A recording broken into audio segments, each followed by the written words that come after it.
Hello everybody, my name is King of Imps, and this is iGains. In today's video, we will be completing the Kourend and Kebos diary. We will be finishing up the elite tasks, and although I have some things already done, I will do them anyway for the sake of the video. The first task is to craft one or more blood runes. By using the fairy ring code CIS, you can teleport very closely to this area. Once you are here, you just run north slightly, and all the way east until you have arrived to an agility shortcut that you can then hop over to craft the blood runes. I highly recommend getting 2 essence blocks while you are here, because we will be needing 2 of them for this diary. So once you've gotten 2 dense essence blocks, make your way back to the dark altar and venerate. Simply click on the dark altar to venerate the dark essence now. Now we want to only destroy one of these by using the chisel on it, so I recommend dropping one and simply using your chisel on the one, so we have some dark fragments but not both. The reason for this is because we need to use this dark essence block to create a apital teleport, which is what these runes are for.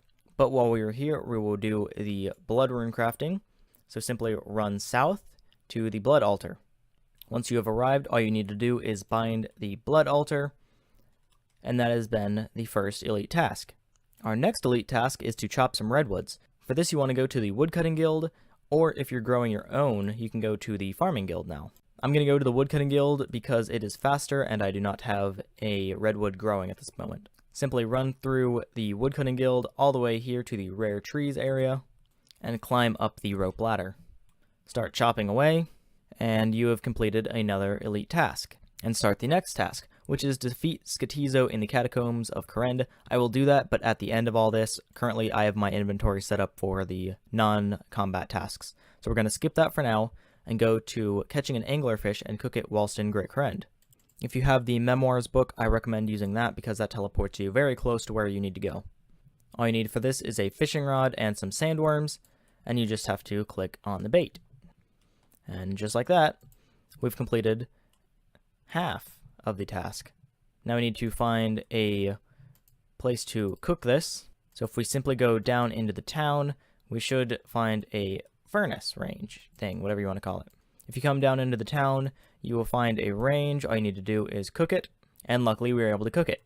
We've completed that task. Our next task is to kill a Hydra in the Slayer dungeon. Again, I will do that at the end of the video with all the other combat things. For our next task though, we need to create an apital teleport tablet. For that, you want to use your memoirs if you have it on you and teleport to the Arceus area. I made a mistake. You need to have the Arceus spellbook activated at the time. I have lunars. Just north of where you teleport, you find a door that you can go through, and there is a dark wizard who is next to a lectern. We need to go to apital. So as you can see, we have the dark essence block, the 2 law runes, the 2 soul runes, and the 2 blood runes. We make that, and the elite task has been completed. Our next task is to complete a raid. I will not be doing that in the video because none of my friends at raid are on currently, and I need to get this video out. For the task to kill Skotizo, all we need is a dark totem. You get that by slaying here in the catacombs. Now this isn't a very hard boss. All you really need is an arc light, and that's essentially it. You can outpower him just with that and a super combat. Here's my gear. I haven't done Skotizo in a while. I don't usually kill the eyes. I just go in and melee him the entire time. This is an instance, so be very careful. When he gets below about 150 HP, he will summon some demons. Do not worry about them, just keep your auto retaliate off and just keep praying melee.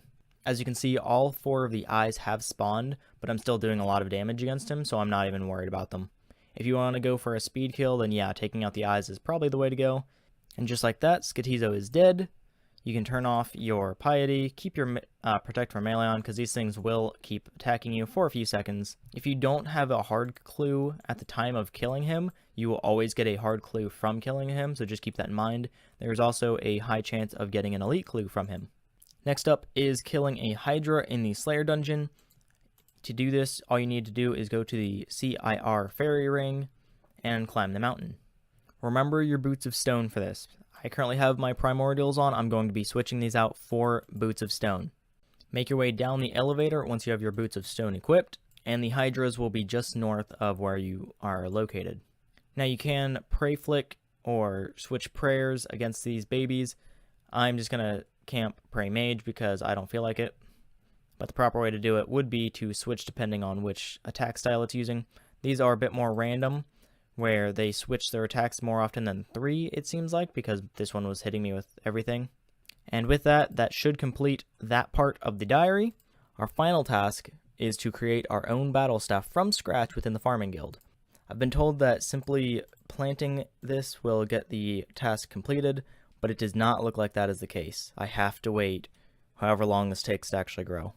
Alright guys, it's the next day. My Celestial tree has grown fully. I don't know if I need an axe or not, so I'm bringing one just in case, but let's check this health. Task 2 complete, 14.4k XP to go. Harvest, let's see what we need. Okay, we do need an axe. We've got the axe animation.